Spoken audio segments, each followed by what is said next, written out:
Hello, one alls, but you Dr. Stone, Chapter 196, Scientist All Alone. And much to my surprise, we did actually get a time skip, and with it, a much older version of Suika, but oh, praise be to the gods above, she still looks so absolutely freaking adorable, and I love it. I love teenage Suika so much. I mean, I think there was a fairly, warranted concern among a large part of the fan base that they were going to make Suika look too adult, if you know what I'm saying, but that doesn't seem to be the case. She still keeps her, natural cuteness and charm, and I absolutely love it.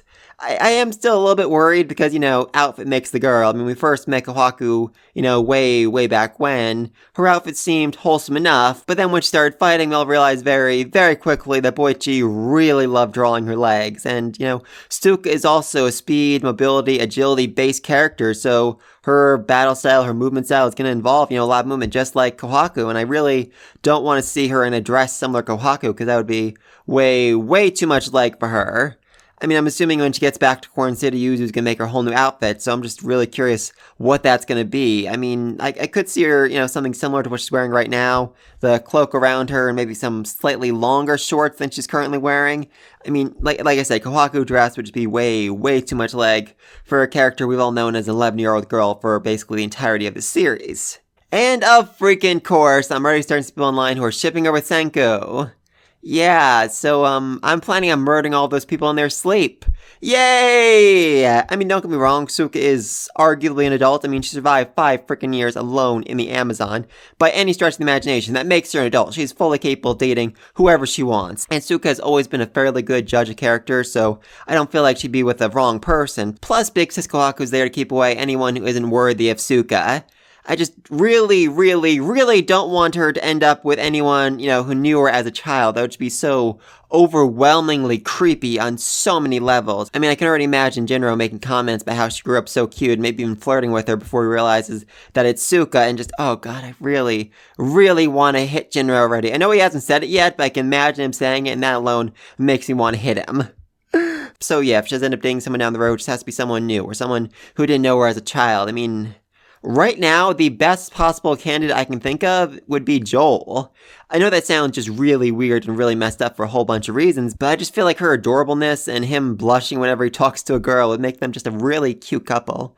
I mean, yes, he has the whole ego and pride thing going for him, but that just means, he loves being praised, loves being admired, and Suika, she would be absolutely floored and just fascinated by every little thing he makes. She would praise him again and again, and that's, what he wants, to be recognized. Plus, Joel, is not a bad person. He did come off as arrogant, but unlike so many other people, he did not just dismiss Kosuke for being, from Ishigami Village, for being a primitive person. He recognized him as being a true master craftsman. He judged him by his work, by who he really was as a person, and was even willing to sacrifice his arm and risk his life for the sake of hopefully meeting him down the road. I mean, seriously.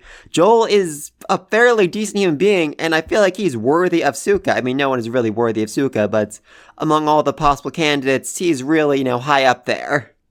At least that's my thought. But, the whole time skip thing means we have a lot of questions that do need to be answered. I mean, first off, what the freak happened to Max and Carlos? I mean, seriously, where are these guys? We haven't seen them since, Luna and Chelsea left. They didn't appear at all in a single panel in the fight where Senku was battling against Stanley, and we never saw Suika reclaim their statue. I mean, maybe she's just mad at them because, they let her fall off the ropeway, but she, rescued Hyoga, and he tried to kill her. So that doesn't make a lot of sense. I mean, the best explanation I can come up with here is that Senku sent them away as well. Not necessarily as, another, designated survivor team, but to capture the Perseus, to go track down where Stanley's team was coming from, to steal a boat from them in case, the worst case scenario happened as some sort of backup plan. And that's why Suika never found them, because they were so far away from the base. I mean, maybe I just find it so weird we haven't seen them or even heard about them in so long. So, the Perseus is also another big question, because it's been 7.5 years. I mean, don't get me wrong, Kosuke is a master craftsman, Ryu really knows his stuff about boats, but I highly doubt they built the Perseus to be able to last for almost a decade without any maintenance, without any repair whatsoever, so Yeah, I feel like the ship's definitely going to be in rough condition when they find it. I mean, even if it was just, a small leak that sprung up in the ship after a year, 2 years, 3 years, it would have, completely sunk, been completely submerged and destroyed a lot of the mechanical parts inside of it. So that could be a really big issue, something they really need to, fix and repair. It might not be the case where the Perseus is, sailable anymore. They may need to leave in the stealth ship instead, which... Really not sure if that can carry, Sanku's whole team and Stanley's whole team while they're made of stone and get all the way back to North America, so I'm very curious about that. And of course, then there's the question of what about Stanley and his team? What about Zeno? Is Sanku going to leave them as stone, or is he going to wake them back up again? Which, I don't know. I really, really don't know right now. I mean, this is Sanku we're talking about. I could absolutely see him waking up Zeno and Stanley and everyone right off the bat and saying, hey, you're on my team now. All right, let's work together. But that just seems so utterly, utterly impractical and just so insane. I think even for Sanku that he just wouldn't do that. I could see him waking up, maybe one of Stanley's soldiers to find out where the Perseus is, where they came from, all that. And I could definitely see that being, Charlotte. She's certainly the weakest of all of Stanley's people. I mean, it seemed like Ryu and Senku were able to overpower her even though she had a gun. I mean, I think that's what happened when their planes crashed. I'm still very, very unclear on that. Plus, she does owe Suika her life after she saved her from the spider bite. And even though she might not recognize Suika, she, still realizes that she does owe Senku's team a little bit. So she might be more willing to work with them than the rest of them? I mean, maybe. That's a very, very big maybe there. And while I'm on it, let's talk about Maya. I'm going to say she's going to fall in love with Suikas because he managed to beat her in a fight. And that's going to be the new weird couple moving forward. So weird, but maybe. So yeah, just transporting statues back to Corn City, figuring out who to wake up, who to leave as stone. That's a very, very good question. Plus, let's not forget that Kohaku, Tsukasa, and Hyoga were all basically murdered by Stanley. I mean, they received a whole bunch of damage before they were turned to stone, so... Would it be a wise idea to wake them up right now, or should they wait till they get back to Corn City, where they get back to, Stanley's facilities, where he probably has some sort of doctor's office, a surgery wing, so they can be woken up and have, proper surgery performed on them before they die? I mean, maybe. I'm really, really not sure about that. Are they going to wake them up? Are they going to decide to wait? When they do wake them up, are they going to be okay? I mean, it would just make a lot of sense for them to wait, especially for Yoga, until they have the proper tools to repair any damage the Medusa wasn't able to fix. Maybe. I'm really not sure about that. And finally, we have Chalk and Sagura, who, after 7 years, they're definitely getting up there. They're definitely starting to get pretty old. I mean, Pig can live to be like 20, so I'm not too worried about him. But Chalk, according from what I read online, his breed can live to be about 12 and 15, so he's at least 9 by now. And, 12, 15 is modern age with modern day medicine and all that. He's living by himself with a pig in the middle of basically the wilderness without a steady supply of food, so...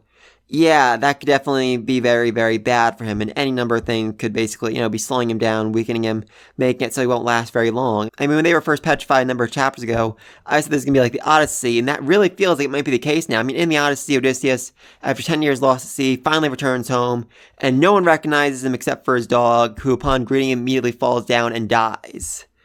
Oh, that'd be heartbreaking. I mean, that does seem like it might be the case. I mean, I don't think anyone's really going to recognize Suika now because of how much she's aged, because of how different she looks and how she's so much older than she should be, based on the math that they're following, based on how everyone else is aged as well. So, I really could be the case that only Chalk recognizes her and then he immediately falls down and dies. And if that happens, I will cry. I will absolutely, definitely cry. I mean, because let's not forget, it's still going to take at least another year or two to get back to Japan. They need to either fix the Perseus or board the stealth ship, if that's even still floating, and take it all the way back to North America, start up Corn City, and then take their ship or the new ship they're going to build all the way back to Japan. That's a very, very long process. So, yeah, very, very worried about Chalk. But anyway, that's the future. Let's talk about this chapter, because I skipped over a whole bunch of it, especially the title, Scientist All Alone. Oh, that title. I freaking love the title. I freaking love that Suika is being recognized as a scientist. I mean, we see her writing E equals MC square on her jacket, on her cloak, and oh, I love that. I mean, she probably has absolutely no idea what that formula means, but to her, it's science. It's the embodiment of science, and I freaking love it. And after all this, after everything she's been through with this chapter, I have no problem calling her Dr.Suika from now on. She definitely has earned that title.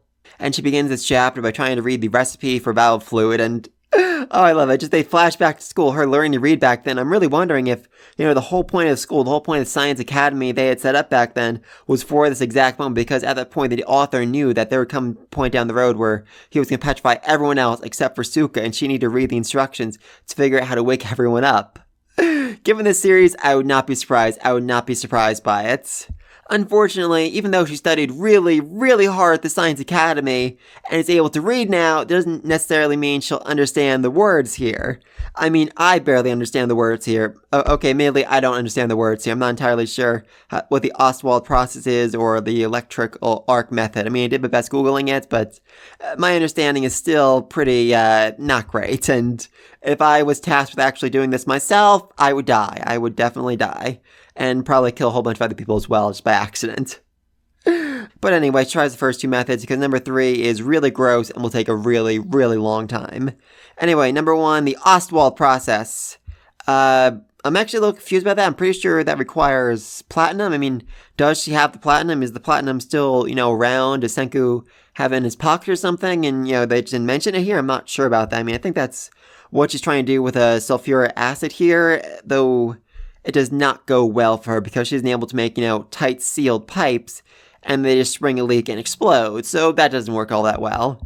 Number 2, the electrical arc method involves superheating the air using electricity, but apparently Senku never really gave her a lesson on electrical safety, and she ends up electrocuting herself, which, yeah, no surprise there. I mean, seriously, Senku gave a lot of safety lessons, but never about electricity. I find that very, very weird. I mean, they just harvested rubber like 20, 30 chapters ago. I kind of feel like if Senku had explained, oh, rubber is an electrical insulator, she probably could have made the electrical arc method work and could have woken everyone up much, much sooner, but whatever. This just leaves the third process, which requires her to harvest a whole bunch of poop.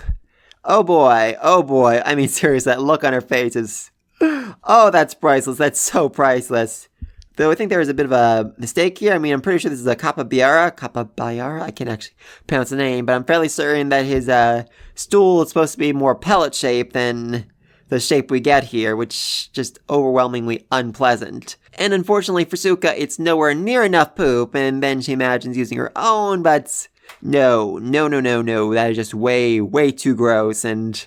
she doesn't want to have to explain to everyone that she revived them using her own poo. That would... Oh, I think that would make her die of embarrassment. I truly, truly think that would make her die of embarrassment. Thankfully, though, there's an alternative, as Chelsea managed to map this huge, huge rock that is literally covered top to bottom in bird poop. Yay! Unfortunately, though, I keep saying that, even though she has all the bird poop she could ever want, it's not quite enough, as it needs the right conditions to properly decompose into nitric acid. That's the reason why the cave miracles was such a miracle. Not just because it had backguano in it, but because the humidity of the cave was just right to, turn it into nitric acid, so that Senku was woken up. And this is a very, very long process of trial and error for her, which just takes so very, very long. And that's why we see her, covering the mounds of it in water, different amounts of water, each one, so that she can figure out, fine-tune it, to get just the right amount of nitric acid to manage to wake Senku up.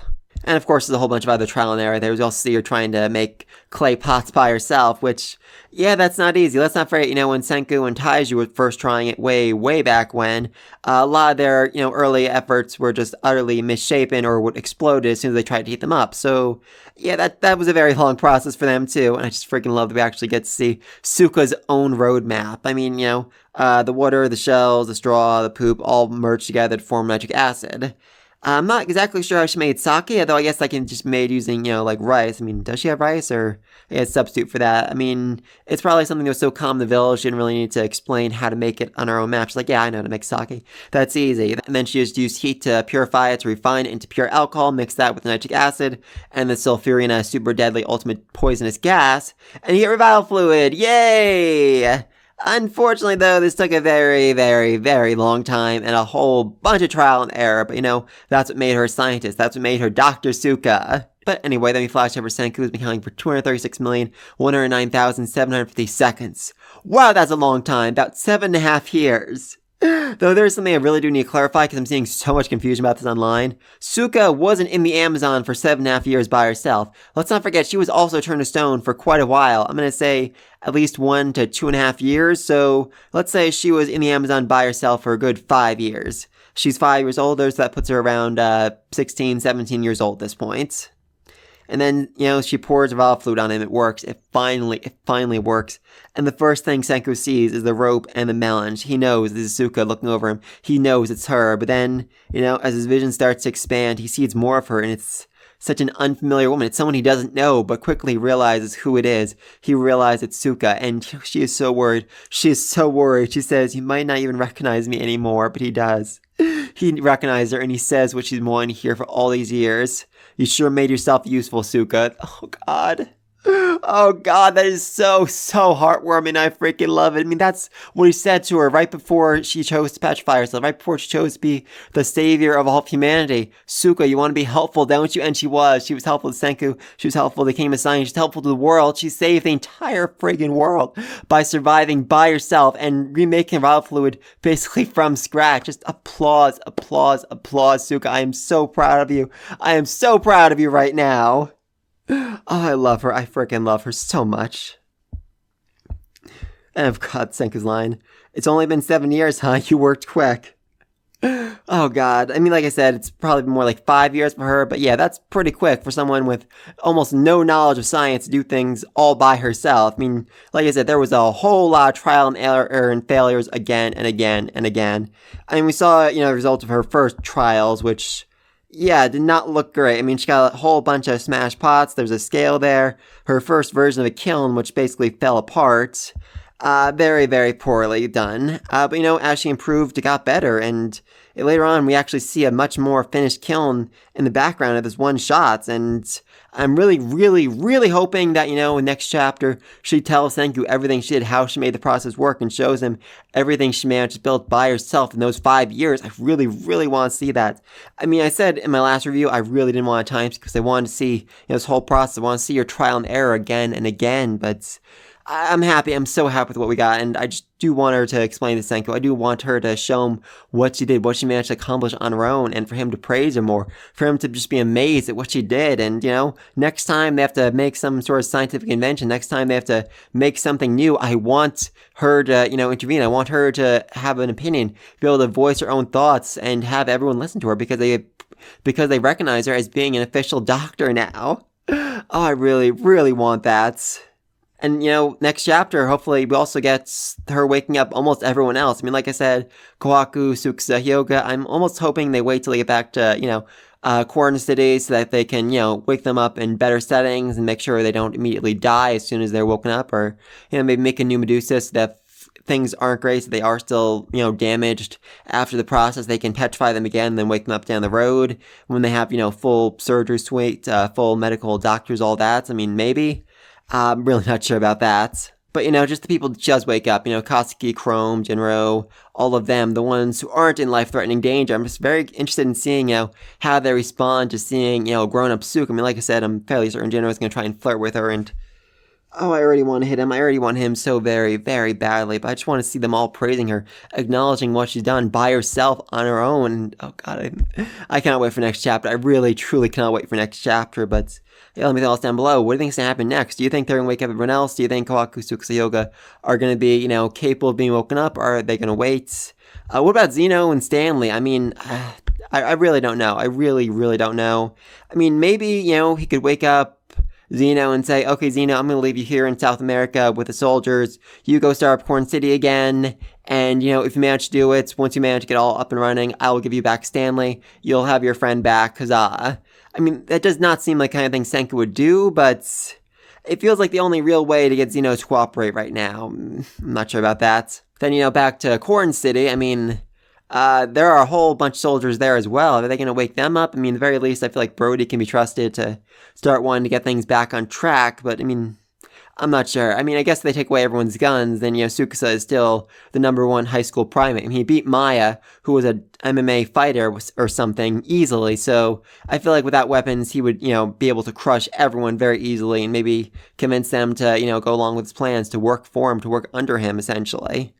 Yeah, let me know down below. What do you think's happening next? What do you think of adult Suika? I mean, what do you think her outfit's gonna be? I said this before, but I'm just very curious what she's gonna look like, how her dress is gonna be, once she gets back to Horn City and has Yuzu make her something proper, a full, new outfit for her to make. I mean, I'm pretty sure she actually makes Senku a full outfit because, yeah, the E equals MC square on his undershirt is the E she drew, not his E. So, yeah, she made him full new clothes while he was petrified, I guess.